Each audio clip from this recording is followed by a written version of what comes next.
कथा का लेखक है चंद्रधर शर्मा गुलेरी। क्या है? चंद्रधर शर्मा गुलेरी है। और चंद्रधर शर्मा गुलेरी उसने कहा था का लेखक है। और उसने कहा था जो एक कहानी है, पूछता है, उसने कहा था कि विधा क्या है, कहानी है, ठीक। और चंद्रधर शर्मा गुलेरी का हैप्पी बर्थडे कब मनाते जानते हैं? इसका हैप्पी बर्थडे मनाते हैं 7 जुलाई 1883 ईस्वी को। इसका श्रद्धांजलि अर्पित करता है 12 सितंबर 1922 ईस्वी को।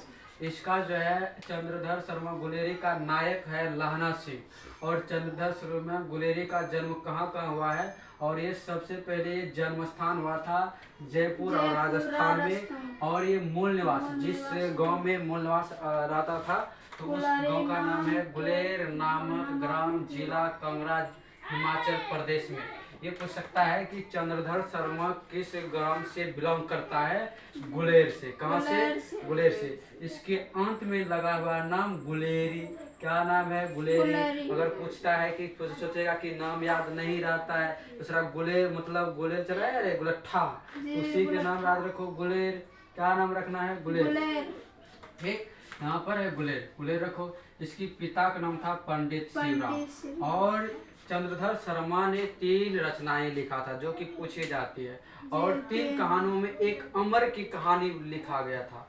और अमर की कहानी है उसने कहा था। और उसने कहा था कब प्रकाशित किया गया? क्या था? 1915 ईस्वी में। और दूसरा लिखा था सुखमय जीवन 1911, बुध का कांटा 1911।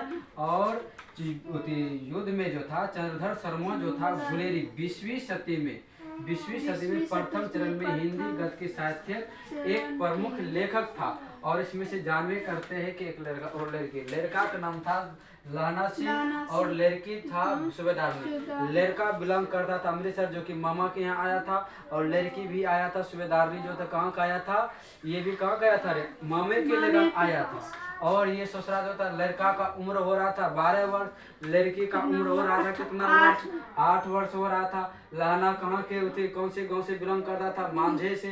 और लड़की कहाँ के रहता था? मंगरे के। और ये ससुराल दोनों लड़का और लड़की जानता है लहना सिंह और सूबेदारनी, ये जानता है कहाँ पे मिलता है? सीधे सुबह मतलब दुकानदार पे मिलता है, दुकानदार जहाँ पे पान सिगरेट बीड़ी सब मिलता है, वहाँ पर कर जाकर के मिलता है।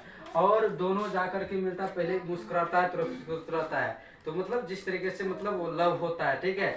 उसी तरह से इन्होंने लहना सिंह ने सूबेदारनी से सवाल करता है कि क्या तेरा फरमाई हो गई? बार बार 5 से 6 बार रिपीट करता है ससुरा को इसको।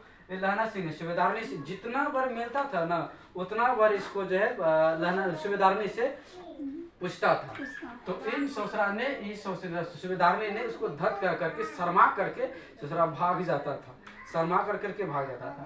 एक दिन क्या हुआ, लड़की ने एक दिन अच्छे से काला सालू पहन करके और में सारा चीज लिपस्टिक लगा करके ससुरे जो एक दिन दुकानदार पे आया और इनको लहना सिंह को जा करके बोला। फिर से इन्होंने पूछा तेरी कुरमाई हो गया? फिर इन्होंने लहना सिंह ने बहुत सूबेदार ने बोला देखता नहीं है मेरा जो है ना रेशम से कटा हुआ सालू पहना हुआ है। तो इन्होंने सोचा लहना सिंह को पागलपंती आ गया। जैसे पागलपंती आ गया, किसी के जाते समय, किसी तरह के घर पहुंचते समय, तो जाते समय किसी का ठेला का अंडे का छिलका गिरा दिया, किसी के दूध को गिरा दिया। तो मतलब पागल कपार लगता था कि ससुरा इसको रांची में भर्ती कराया जाए ससुरा को। इस तरीके से पागलपन होता था। अंतिम में लहना सिंह जो था जमादार पद पे रहने के लिए था। और लहना सिंह का जो था, इसका नंबर जो था ना लहना सिंह का 77 नंबर था। और इससे बड़े एग्जाम मतलब 2026 के एग्जाम में हिंदी से सवाल पूछी जाती है, ठीक है। यहाँ से 10 से 12 सवाल आराम से बन जाएगा सब्जेक्टिव सब में और ऑब्जेक्टिव में, ठीक है।